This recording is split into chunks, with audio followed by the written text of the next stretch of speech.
Hi there, this is Orbit Home Solutions, and today we're going to run you through a hard water test.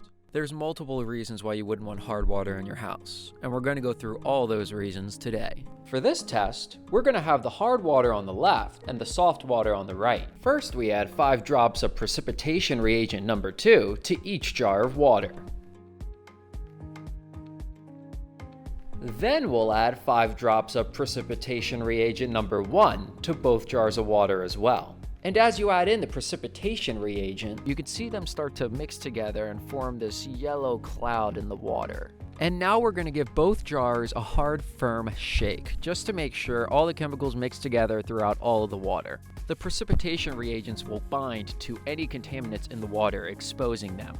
The chemical reaction that exposes the contaminants takes a few minutes, so we'll leave this in the corner and check back on it later. For the next test, we're going to take the hardness indicator buffer solution and put 5 drops of it into the hard water. You'll notice it starts out as a dark blue color. When you shake the water, if the dye turns from blue to pink, it indicates hard water. And now we're going to add drops of the hardness tritating solution to the pink hard water. The amount of drops needed to turn the hard water from pink to blue determines how hard your water actually is. When it comes to water, there are different levels of hardness. However many drops it takes to turn the water from pink to blue determines how hard your water is. Now let's take a look back at the original test. And on first glance, you can instantly notice the difference between the hard water and the soft water. As you can see, the hard water on the left has a ton of contaminants floating in it, while the soft water on the right is only a bit cloudy from the precipitation reagent.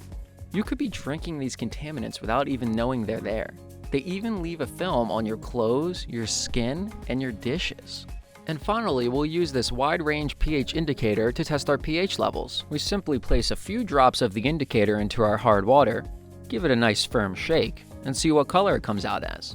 Water with a pH of 7.0 is considered basic, and anything below that is considered unfit for human consumption. While on the other end of the spectrum, a pH of 10 means no diseases can live in your water. Well, that's the end of our test for today, but has this video got you thinking, what's in my water? Well, call Orbit Home Solutions today and schedule a free water test, and know for sure what's in your water.